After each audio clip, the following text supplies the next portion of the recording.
America में जब रात को कुत्ता भौंकता है तो लोगों को लगता है कि शायद उसे भूख लग रही है।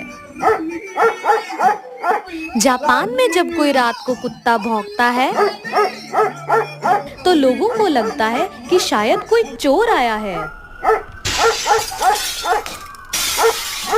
और इंडिया में जब कोई रात को कुत्ता भौंकता है तो लोगों को लगता है इसको पक्का किसी की आत्मा दिख रही है।